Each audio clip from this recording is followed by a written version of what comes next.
time for the Clinical Consultation Network, which we do every Tuesday at 12:30 Central Time. Did you know last year we did 55 clinical consultation networks? So when we calculated for our annual report in June, as of June 30th, for the fiscal year 2020, we had done 55 clinical consultation networks, even though they're just scheduled once a week.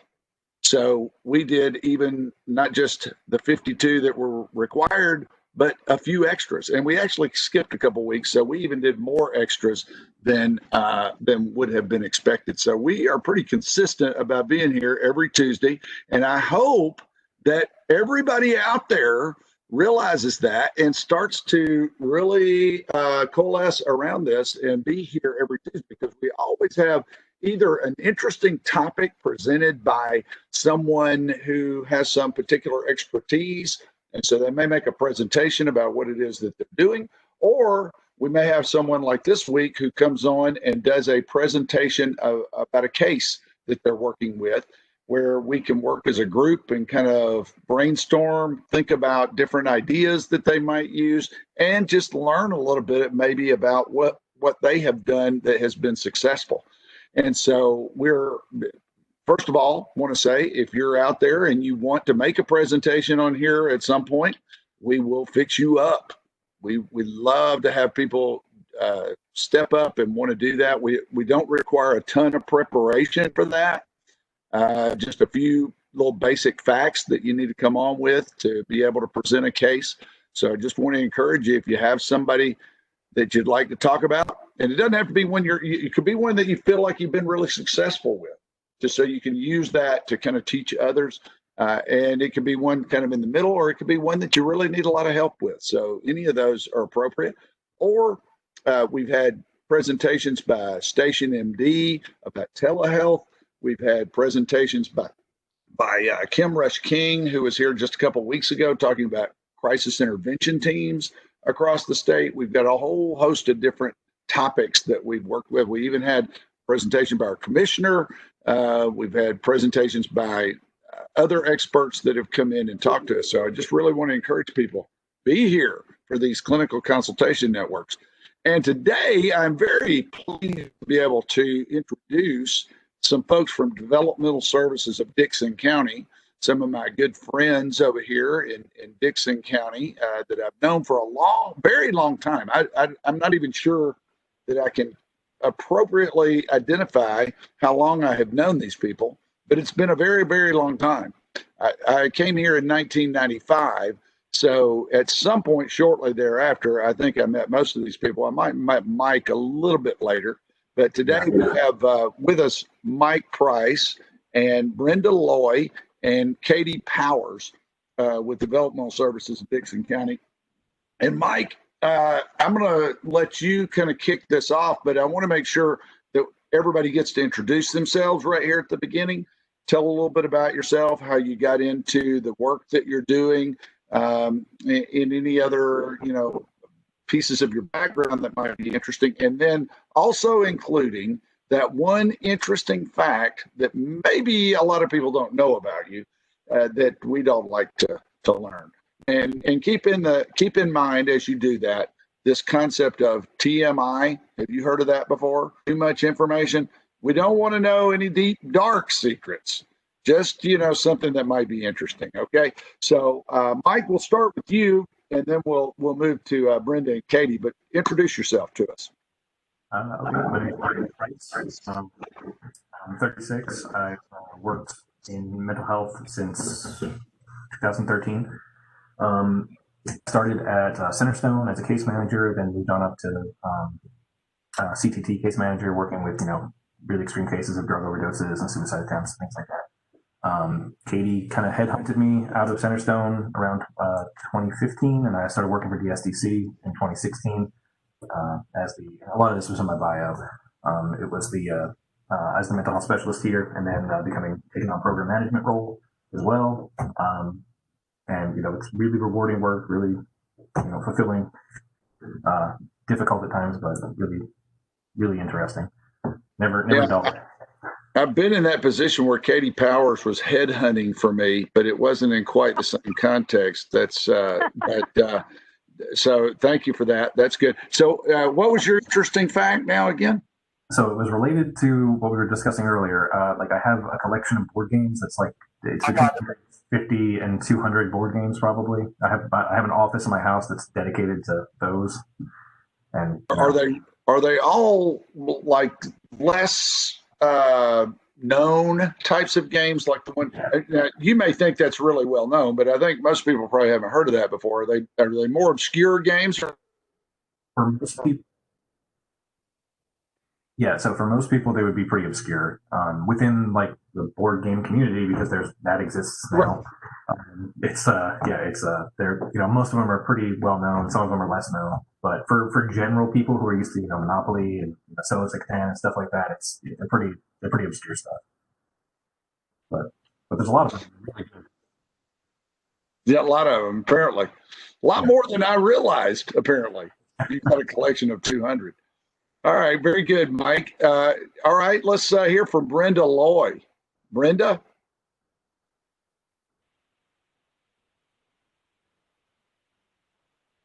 Brenda? If you're on the phone, Brenda, it's *6. Is that right, Michelle? And you can press *6 to unmute yourself. Can you hear me now? We hear you now. Okay. I'm a program manager here at Developmental Services. I've been with the agency for 18 years. I started out as a DSP, working with the lady that we're going to be talking about. And I'm a grandmother. I have 6 grandchildren and 1 great-granddaughter. And wow. I love my family at home and at work too. Well, that's wonderful. So you got that's amazing. That you've been very blessed in that. Yes, I am. My oldest grandson is 21. He's in the military, in the Army, and he's been there for 4 years. And then I have a granddaughter that's going to be a radiologist, and the other ones can't seem to make up their mind what they want to do.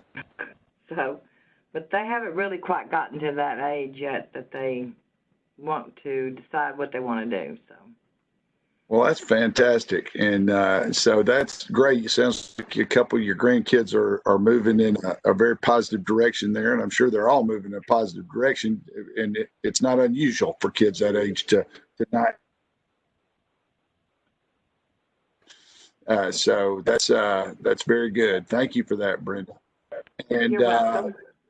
And now, Katie Powers, tell us about yourself. Yes. This is going to take a while, by the way, to everybody. I just want you to know it's going to take Katie a while to tell everything about herself. No, I'm not going to tell everything, but I have known you from way before we ever got to Dixon. So I started off in East Tennessee, in Johnson City, as a director of an agency there. And then I went to central office to work as the first, this is probably interesting, as the first ISC coordinator director. And I was not very political, so I didn't last very long there. And then I came to Dixon, back to where I love, back out in the field. So it's 36 years of really loving what I do. And I will hunt you down, as he would say, as a headhunter. I think that probably the thing that I would like to say that's different about me, I've always been a hippie and I'm never going to change. So that's just who I am. You've always been a hippie and you're never going to change. Okay, well, all right. I see that. I see that. And I just thank you for being here today and appreciate all these years of friendship that we've had. I don't mind you headhunting me. You can headhunt me anytime. That's all good. I do it all the time. All right. So, Mike, you've got an interesting case for us to talk about today, and I'm gonna let you kind of take off from here and give us some basic information, and then we can kind of talk about it a little bit. Don't be surprised if I jump in and try to ask a few questions, and certainly want to open it to others to jump in and ask questions if they have them. And you can also, if you want, chat box those is at various points in time as we go through this. So Mike, I'm going to turn it over to you at this point to kind of give us the basic rundown. Okay. Today we're discussing, we're using her name as Sandra to kind of protect her identity. She's a 41-year-old woman who lives in a residential home in a duplex with us. She has 2 other housemates, both male. She has a real history of really kind of dangerous, like physical aggression and especially SIV. She bangs her head against walls, hard surfaces, grab bars, anything she can kind of get her hand onto, to the point where she's damaged drywall, and really she doesn't injure herself to the point of necessarily needing to go to the ER every time, but she's drawn blood plenty of times. She's destroyed the bathroom, multiple parts of the house. She's thrown trash cans at folks. She had VA services in 2013. Most of what was discussed in that stuff, because I've reviewed those documents, it's pretty much the same stuff we see nowadays. She'll have periods where she seems to get a lot better. She's nonverbal, and so she does vocalize, but she is nonverbal for the most part. She can be really friendly, really affectionate. She enjoys playing games. She's got a real sense of humor about her. But she just has these times where she just kind of loses control and starts trying to hurt people. She's injured staff to the point of scratching, biting, drawing blood, hitting people, punching them, things like that, throwing things at them. And, it can scare some staff. And her staff that she has now have been with her a long time and really understand her. They certainly seem to. But, in those moments, they just kind of have to back up, and they have to try to keep her safe because she will go into this, injuring herself. But they also have to try to keep themselves safe. And it's difficult. She's been in med management for decades. Was with Belmont Behavioral Health for a while at Clarksville. We are currently transitioning her over to Team Health here. They come to our offices. That's her appointment is set up for the 26th, but that's probably going to change because they just have a scheduling change they need to work out. Yeah. Okay, so let me ask you a couple of questions about this, Mike. So one thing I'm interested to know is a little bit more about the pattern that this occurs with. So you said there are periods of time where she does relatively well, where a lot of these things aren't happening. Can you characterize that a little bit more? Is there any time frame you can put on that? Like, how long do those periods last, and how long do the other periods last? Can I put some information in that? Yeah. And like I said, I've worked with her one-on-one for over a year and a half. There is really no specific theme pattern to her. Okay. She does very well with one-on-one. Before she came into her first agency, she lived with her mother and she had one-on-one attention. And the agencies prior to ours, she had the same problem. But there's no pattern that you can detect other than maybe a week before her depot shot, they do seem to increase. Okay. And if you pay attention to her body language, you can sometimes redirect her away from a situation, because she gets this look in her eyes, and the way she kind of cocks her head and looks at you, she's fixing to do something. So if you can redirect her away from whatever it is, and that's just a guess sometimes. Yeah. But I have personally experienced her going off on other staff. At one time, the parents had to glue the lid of the commode down because that was something she liked to throw at people. Okay. So yeah, that's interesting. All right, now, so but Brenda, what I was trying to get to was not so much if there's a pattern to why this happens, although you did give us maybe a little bit of a clue there that as she gets close to a depot shot, and is she taking that? Is that to manage her menstrual periods? Is that when she's taking that depot? Yes, it is. Okay. Do you know why that was originally prescribed? I'm not sure. When I started working with her, she was already, that was going on. That was taking place. So the common condition is dysmenorrhea, or where a person has a menstrual cycle that is creating a lot of stress for them, maybe creating some depression or anxiety for them, maybe even worse in some cases, that somebody gets psychotic during that period. Was the depot prescribed at some point to try to manage those dysmenorrheic episodes to reduce stress for her so that she would experience that less frequently? I don't think so. I think the depot shot was started for her specifically so that she wouldn't have a cycle. Okay. So every month. Yeah. Probably that was somewhat basis of that, though, I would imagine, because you would only limit somebody's cycle if there were some negative consequence of that, generally speaking. So, and especially since you note that these episodes might increase some in the period coming up to that. Mike, returning to it a little bit. So, is it a monthly thing, or does she go longer than months sometimes before the episodes emerge? When she is relatively stable, there will still be behaviors, but they may be less severe, and it can go for maybe a month and a half. But it's pretty consistent that the behaviors will come again, and this is just sort of a continuous thing with her, like Brenda was saying. And there's no real, like, some staff have referenced in their notes that they feel like it's sometimes focused around shift change, but not always. And we do that. Oh, go ahead, Brenda. She's very destructive too.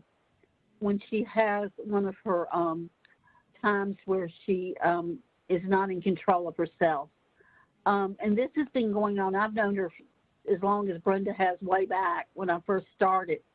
And she would take a table and she could turn a table and throw it. And this is from a wheelchair. She could throw a table and turn it over. What I hear the staff, and I'm coming at it from what the staff has come to me about all of these things, is that they're scared of her. And that's that likes men. She likes men, but we don't have any men working there. But the staff have come to me and said 3 of them, and one was getting ready to quit a few weeks ago because she was scared of her. And that's what we're trying to work on. How can they be able to work with her and not have a fear factor always there? She will take their clothes off of them, and she's done that. She will pull them, and if she thinks she doesn't like you, then you're her target for many, many months. She has target people. I'm sad to say today that the person who is our medical person is not with us. She had to have emergency surgery this morning, and she would be able to give you a lot of medical facts. But it's that fear factor of not being able to redirect her as easily as they would like to, because she will absolutely come and she will bite people, and she will also, take their clothes off them, and she'll hit them. Yeah, so that's those are some pretty severe things that are happening. I just want to make sure that I'm kind of understanding this, though, because is it like when these episodes start, is it almost continuous at that point, or even when these episodes get started, are there times in between where things might be okay and then they come up again, or is it relatively continuous once these incidents get going? They kind of just come and go. And then They come and sometimes go. they come, you know, there's not really a pattern to it.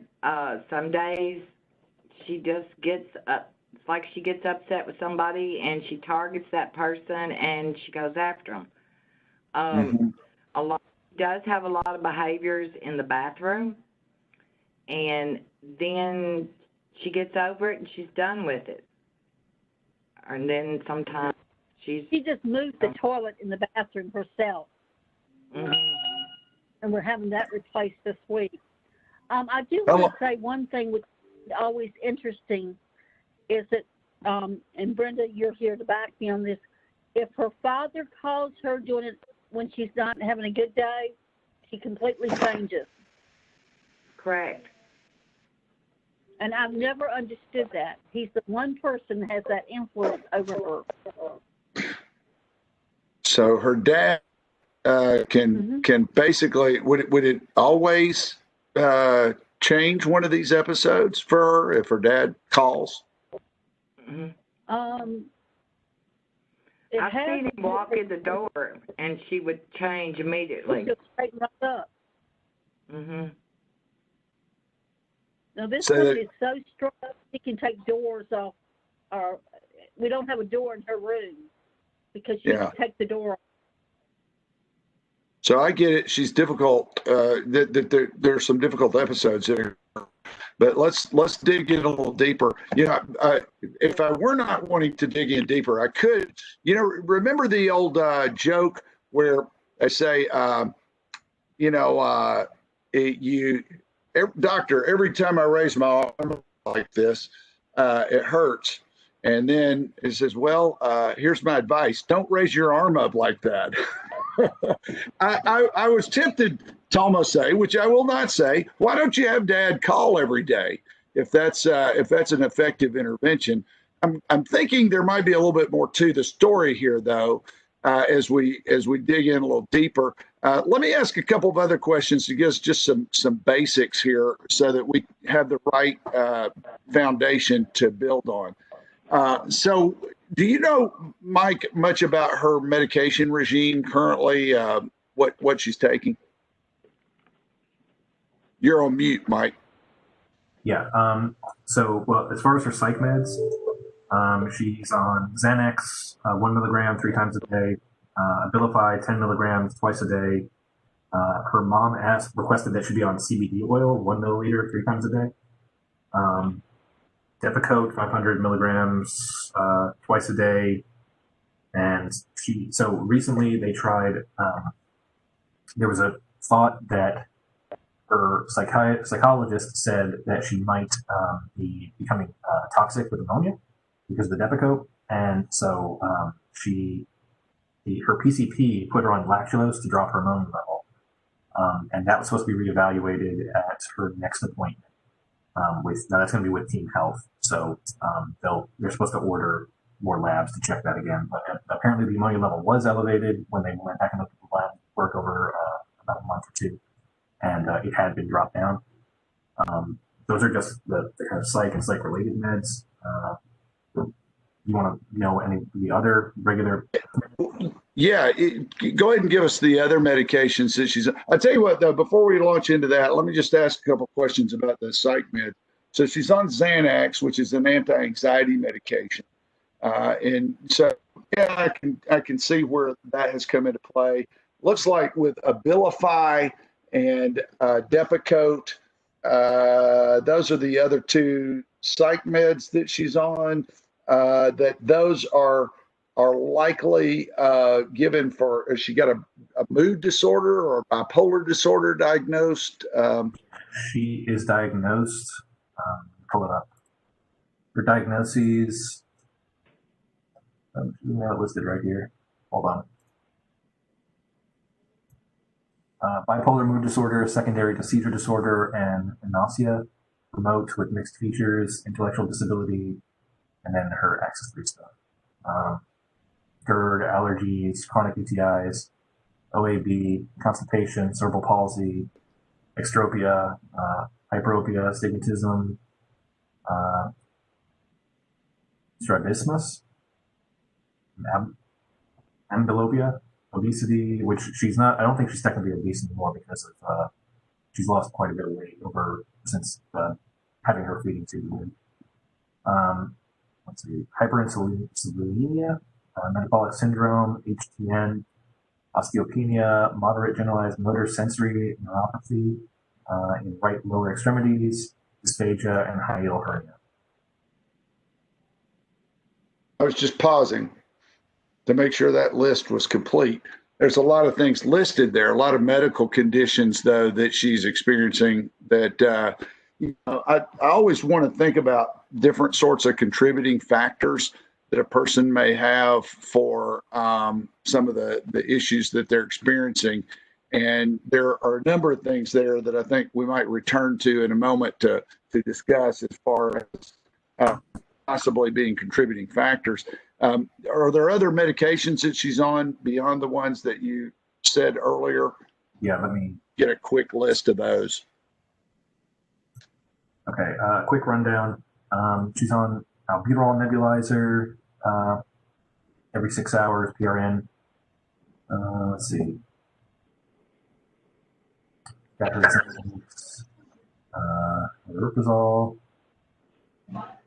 She's got Bactroban, PRN for rash, calcium supplements,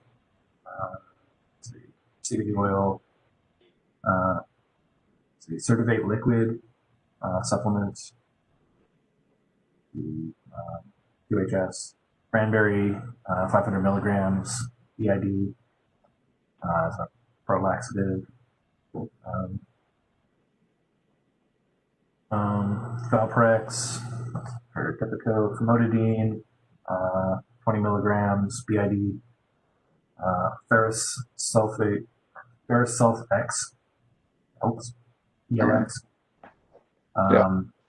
7 a.m. every day. Gabapentin for neuropathy, 100 milligrams, QHS, Iratropium, SPR, 0.06%, PRN, every 8 hours.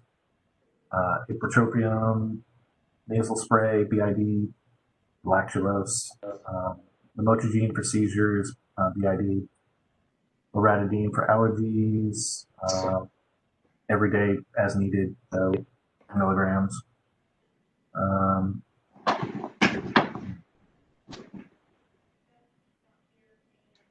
Her birth control. This is Medrox, the depot, I believe. Melatonin for sleep, 1 tab, 5 milligrams daily. Montelukast, 10 milligram. Allergies, 1 tab, 10 milligram every day. And a vitamin B12, 1,000 micrograms supplements every day. All right. Hopefully I got all of those. Man, that's a long list of medications too.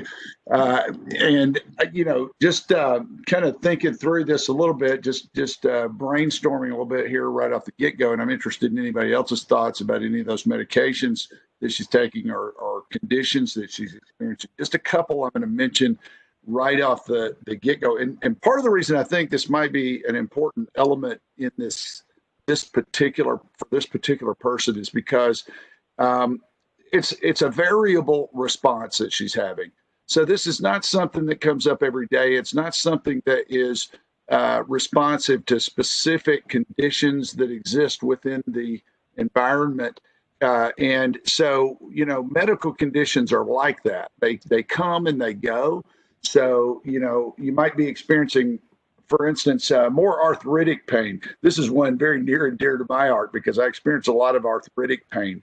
And that's worse at sometimes than others. People with arthritis often tell you I can predict the weather based on my condition. So those are some things. But when you think about things like constipation, those are things. That's something that comes and goes, right? You get treated for it. It goes away and then it comes back again. And so that's something that you're not experiencing continuously. Allergies are that way. And she's taking loratadine for allergies. So that's another factor that could play a role somewhat in these things that she's experiencing. And we already talked about dysmenorrhea or, menstrual pain or menstrual disruption that may have a role to play in this. And even though that her menstrual cycle may be treated with the Depo, she still may experience some of those underlying effects of that. So those are some things I think that might be worthy of some consideration. The other thing two other things are really that I want to step in on and ask about here quickly are, first of all, how about her sleep? How does she, you mentioned she's on melatonin for sleep. How is her sleep going? Generally, it's okay. It's been not as good lately, according to the staff. And I think her doctor, her last mental health provider was planning on, for the transition over to the new mental health provider, increasing her Depakote. That's why they wanted the ammonia level, but eventually then working on the sleep as well. So there was a plan in place for that to eventually be worked on. To increase her sleep at this point, and doing that through the use of medications. Okay, so when you say it has not been as good lately, is that during one of these escalated periods, or is that more generally she's just not sleeping as much? And how much is she sleeping per night? So the documentation isn't as good as I would like. There's some nights that have 0 hours listed. Generally, we're talking probably between, I think, maybe average of 5 hours a night, but it goes up and down because there's some nights are 9 hours, other nights are 7, others are 5, others are 3, 2. So maybe around 5, give or take. Okay, and how old is she? You may have mentioned this at the beginning. I just need to be reminded. 41. 41. Yes. Okay. Okay. So that's her sleep. It's spotty. And are you able to give anything like an average number of hours of sleep for her? Maybe just about spitballing it.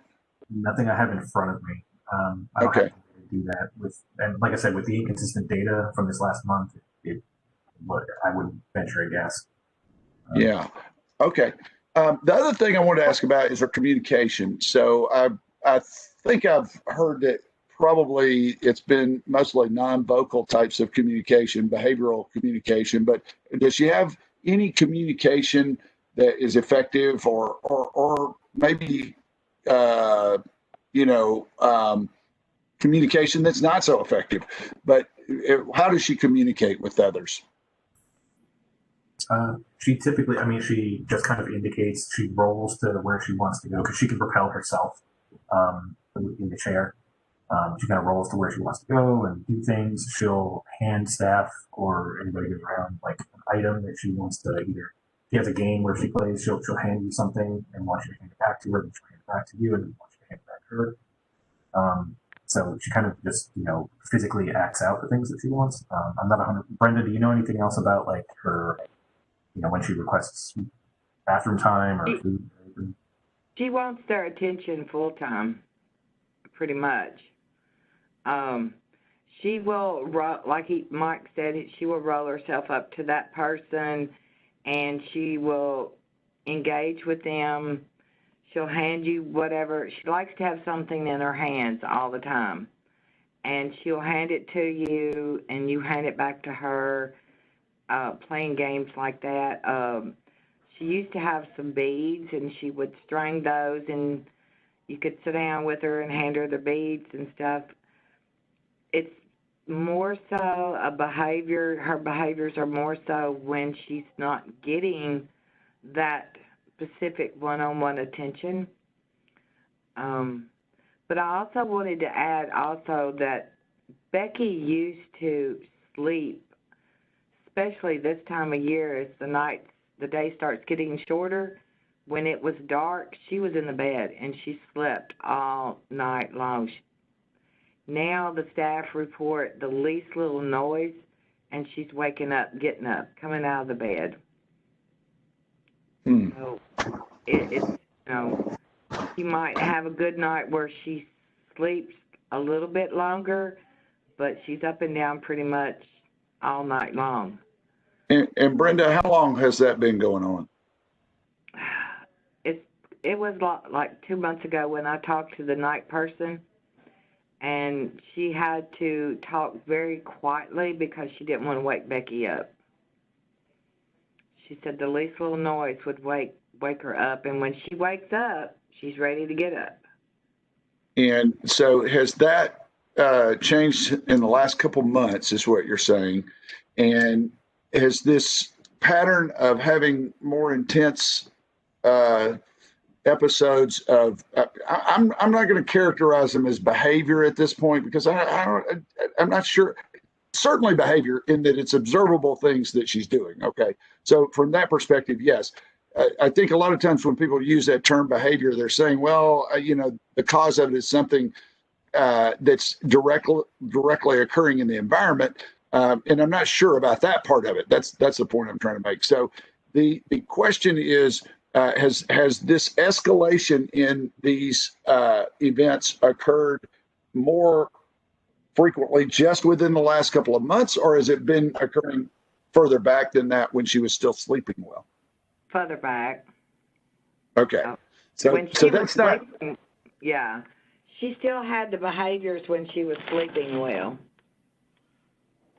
Okay, so it may be more of an effect now that she's not well, and I use the word may because I'm not sure about that's what the cause of it is, but that may be more of an effect than a cause of why she is engaging in these events that she's having. So, okay. Davis. I want to open it up to questions that the group has here. So, Michelle, I'll let you take. We have a lot of questions and comments coming in from the chat box, so I just wanted to make sure that we got to some of those. So one of the questions or comments, kind of both, it says, I would imagine that after many years of supporting her, that she has had multiple new staff members. Does staff turnover affect her crisis behavior? And also, have you noticed that she has had any decreases in problematic behaviors as she gets older? I don't believe she's had any change in the consistency. Sometimes it's a little more escalated. Like right now, it's a bit more elevated than usual. And I can't speak to her being necessarily affected by staff changes, but she definitely targets certain staff. She will lash out at everyone, but there are certain staff where she kind of hones in on. She's been very lucky. She has two of the same staff that have been there since she's been there.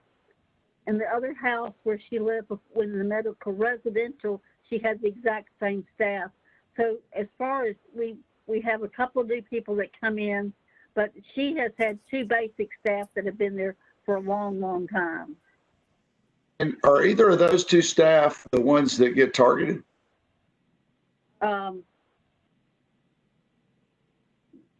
I don't think usually the newer staff come in, no. I don't think they do get involved in. But one of the staff was one of the ones that has come to me that we need help, and she's been there forever. Yeah, the reason I was interested. Yeah. I won't belabor it too much. The reason I'm interested in that, though, is to know if these are folks. Part of what I'm interested in knowing is how does that end with a particular staff member? Staff members stay, or do they end up being transferred or gone as a result of these problems that she's having with particular staff members? All of the above. So some of them have stuck around. Yeah, one of them recently has said she would, and we told her we were coming to this today, and she was so grateful. Well, that's great. Yeah. Okay. All right. So, Michelle, go ahead with the other questions that people have. Have they tried doing a psychopharmacology review given the amount of medications? No, we have not done that. No, we haven't done that for her. No. And did you say that she was on Depakote and Lamotrigine? I probably butchered that. Gene, Oxygen. Let me go back and bring up her med list. And while you're on the medications, what was the medication you mentioned regarding ammonia levels? Lactulose. It's a laxative, so the ammonia comes out in defecation. Let's see. All right, med list. Which medication were you asking about? Depakote and Lamotrigine. Lamotrigine. Let's see. We've got Depakote and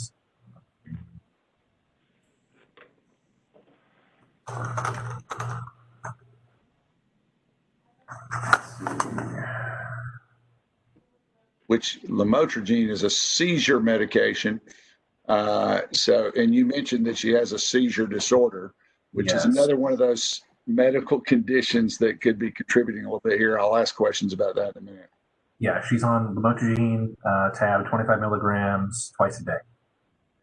Okay. Let's see. Next question. Does she have a BSP in place, a behavior support plan? She has an old BSP from 2013. I don't think she's had services since then, since she was discharged. We had one suggestion that as new staff learn that their role to avoid power struggles or challenging behaviors with new staff, that it may be helpful if they're only associated to engage her in fun or positive activities until they build rapport with her. Somebody wants to know, has the CBD oil been helpful? Anecdotally, the staff have said at her mental health appointments that, yeah, it seemed like it took what they said was that it took the edge off, but she still has her behaviors. So it seemed, they said that she was a bit easier to redirect, but again, this is anecdotal. I don't know if it's the staff are reporting that, yeah, it seemed to be a bit effective. Sure. How much physical activity does she get? Not a whole lot. Being in the wheelchair and with COVID, we can't really do much right now. Brenda probably knows more about her schedule going out, because some folks are going out, to really secluded places like parks and stuff like that, or just rides in the community. But that's not it right now. She does like to play. At her residence, they have a large outdoor area, and she goes out there and with her housemates, and she rolls her wheelchair around, plays ball, plays basketball. One of the staff brings his guitar, they sing, they interact with them. And if the staff has to bring her housemate back in the house and can't leave her there, then she gets upset because she's not ready to leave. And she doesn't want to go back in the house, and then she proceeds into a behavior or incident. Well, I'm not going to restrict your language too much here. Just trying to make sure we're thinking about all the different angles on this. I don't like the word behavior either. Well, I don't dislike it. In fact, I kind of like it, to tell you the truth, but I just don't want it to constrict our thinking just to those matters. I want us to be broad in how we think about the problem. Correct. Michelle, do you have any other commentary there? We have a couple more questions. Does she have any kind of nighttime routine to help her relax, or things that she likes doing to help with sleep? Brenda, do you know about that? I'm thinking that she does, because they do pretty much the same thing every night at shift change at 7 o'clock. All her and her housemates, they get their medications, they put their pajamas on, brush their teeth. They do that pretty much the same thing every night. So she does have that routine. All right.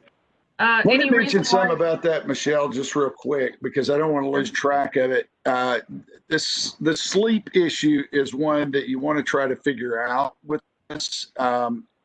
even though we don't know that that's necessarily the cause of some of the things that are happening, it is certainly something that as that occurs, it becomes a contributing factor. Now, think about this from a couple different perspectives. Everybody's had the experience of not having slept, right? How do you feel after you haven't slept? I can tell you how I feel. It's like kind of irritable. I might be prone to say something that I wouldn't ordinarily say under those circumstances. And so it's going to definitely be one of those factors that contributes to irritability. The other thing, though, that's probably even more relevant in some of these circumstances where we experience that is it really affects your ability to attend to things.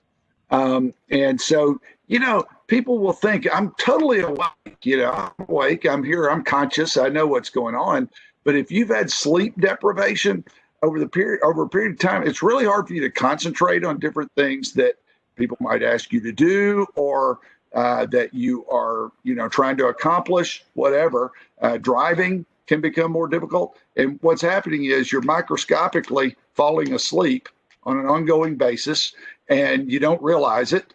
And, if you try to read, you'll have that experience of I'm reading and then, I'm just like falling out and not able to attend to my reading. How that might affect someone like her, though, is the ability to attend, be able to deal with certain types of stress that may be going on in her environment.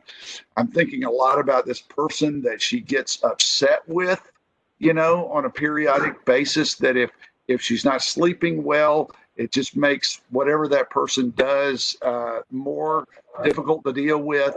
And so, there's this negative response. The other angle on that too, though, is she's more needy of their attention during those periods and wanting to draw people in during those times. So just a couple of thoughts. I didn't want to interrupt too much, Michelle, because I want to make sure we get everybody's comments dealt with here. All right. Is there a reason that she has not had a new behavior assessment? I'm not sure. That is something we can ask about. Katie, do you know, because I'm not her actual program manager, I'm just handle her stuff. But it's something we could look into. I think it's a worthwhile thing to look into, because even though I've kind of been artfully trying to think about other factors that might be involved, I think it would be worthwhile to have somebody look very carefully at any type of environmental things that may be contributing to this as well. And the other thing is that your BA should think about some of these other factors that I'm talking about that might serve to increase the likelihood of the challenging behavior. If I'm taking on this case as a behavior analyst, one of the huge things I'm going to look at is each one of these medical diagnoses that she has, and try to figure out if they really are having an impact on how she responds. Because it's not so simple as just saying, okay, she has a seizure disorder as an example, and saying, okay, that's probably contributing to some of her problems. Is she having seizures anytime around these incidents? Are the incidents worse after a seizure? Are they worse before a seizure? These are really important variables to look at when you're trying to figure this type of thing out, because, people, as they're about to have a seizure, sometimes they get more irritable then. And in fact, you will see people who have, after a seizure, that they feel better, that it's kind of relieved the tension that they're experiencing at that point, and that they're able to go on and do better after a seizure. That's the whole concept behind this thing we call electroconvulsive shock therapy. What we're basically doing is, with electricity, invoking a seizure for the person. And as a result of that, people get treated and they feel better. So, that is clearly a variable that you want to look at. Some people feel worse after a seizure, though, and it may cause more irritability because they don't feel like doing anything. Maybe they're sluggish. Maybe they're having, a response to other people asking them things to do at that point. that could make it a real difficult situation for them. So these are real things to consider, especially given that she doesn't communicate that well. All of these medical conditions are probably take on more importance based on the fact that she does not communicate well and can't really tell you that much about what might be going on with her. So And that was one of the questions as well, is whether or not she had a communication device. So that may be something else to look into. One person suggested. I think they have tried the communication device with her a long time ago, and it didn't work. But this lady doesn't typically. It's been over a year or more since she's had a seizure. Okay, so she's. If she's having them, it's those that nobody can see. Detect. Okay.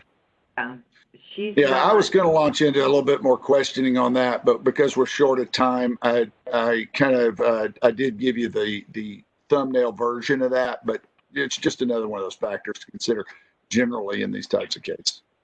I'll try to get through some of these comments and questions quickly. So we had another suggestion that you reach out to person-centered planning for referral.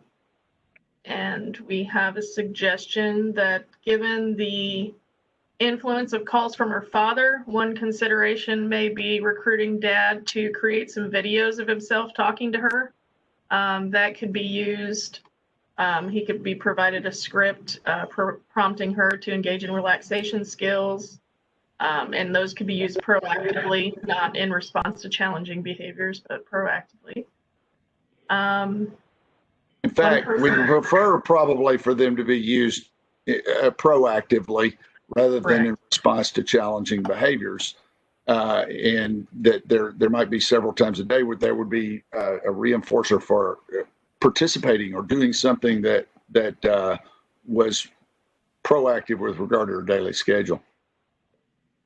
One person wanted to know how many people that she lived with.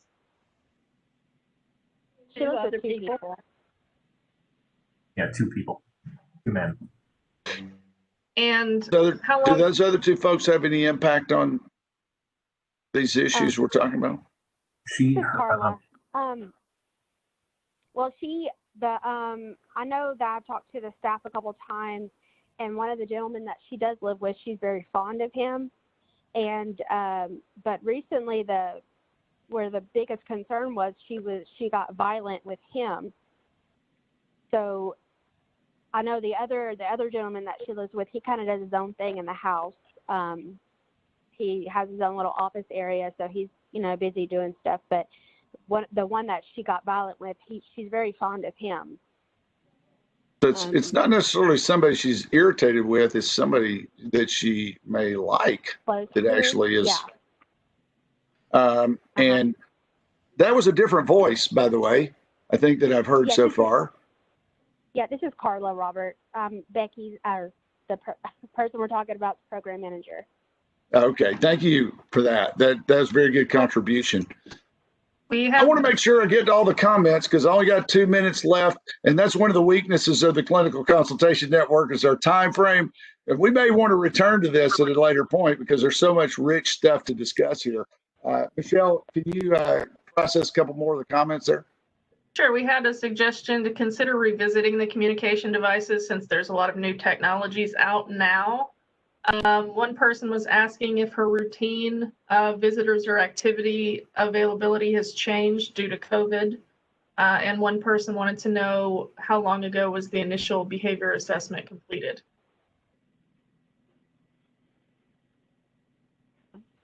Her family still comes to visit, and they visit her. Our thing now is you visit outside, and they're always welcome to come visit, and they're very involved. So her family and her sister, so they're very involved.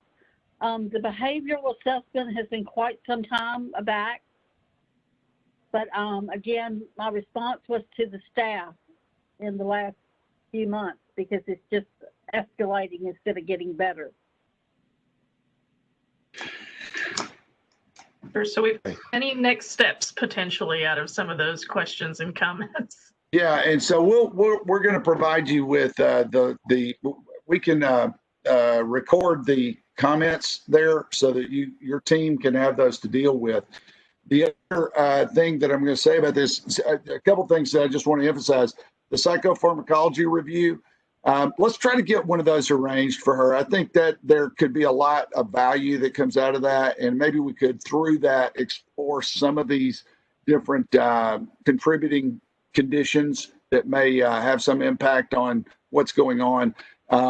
And the other thing is, I do think it's worthwhile to pursue a behavioral assessment for her.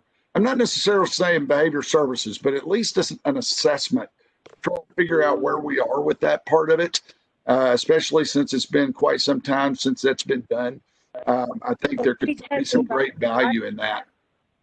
I do have I wanted to enter in here, Bruce, but I have Susan Vaught that's going to do that for me again. She's done it in the past. And so when I was getting this lined up with you at the same time, Susan's going to do a virtual with us on Becky again. All right. Well, that's great, because Dr. Susan Vaught is a neuropsychologist who knows a lot about different sorts of neurological conditions that may contribute to different sorts of issues that people experience. So I think what you're trying to put together is a global understanding of her that helps you understand what you're dealing with. Because until you understand what it is that's bringing this about, it's going to be really hard to intervene. And, you know, we probably take kind of a shotgun approach and say, well, we need to address the sleep. We need to address the constipation issues. You know, we need to address all of these things. But as you start to get more and more assessment of the situation, you start to understand more about what may be going on. And it's sort of like you're on a mining expedition. I'll just put it that way, because it's like you're gathering little pieces of information here and there, but you want to make sure you're putting those into a larger whole that helps you get to that point of understanding what's going on, so that you can work with the doctors, work with your staff and everyone else to try to figure out how to move forward. The only way that's done, in my experience, is if you start establishing a regular schedule of meetings together to work on these things, because there are so many things to think about that you can't do them all at one time. And you've got to start stepwise working on these things. And I would suggest that for some period of time, maybe you want to bring your team together weekly to talk about, okay, what have our accomplishments been? What's working? What's not working? What next steps do we need to have to try to address this further? And if you can do those things, I think you start to, you know what, there's no magic about it. It's really just keeping your attention on it until you start ideas that are going to be helpful and that start to become part of the way we approach this situation. And so you learn little cool things, like somebody learned how I can help her feel more satisfied in a given situation, and somebody's able to pass that information along. You learn more things about how the medical conditions may be affecting things. So I did see there was one other comment there, Michelle. Let's go ahead and process that comment, and then I'm going to close this there. I think the big message that's coming out of that comment is that, given the inconsistency with where the behaviors and how the behaviors are occurring, that some observation would be helpful with regard to her routine, just to gather more information. That's a great suggestion. I think trying to, getting more attention, more focus on those things would be very important. Listen, I'm sorry we ran out of time. We do this all the time, run out of time when we're having a really good discussion. But I do appreciate you guys, Mike, Brenda, and Katie, and who was the other person that came on? Carla, was it Carla? Carla, who came on. I appreciate all you guys. I appreciate all you out in the audience who provided suggestions through the chat box. This has been an excellent edition of the Clinical Consultation Network. Again, I'll remind you, we do this every Tuesday at 12:30. Please tell all your friends to join us for the Clinical Consultation Network. It's something nobody in this system should be missing. So I appreciate all of you, and we will see you again next week. Thank you so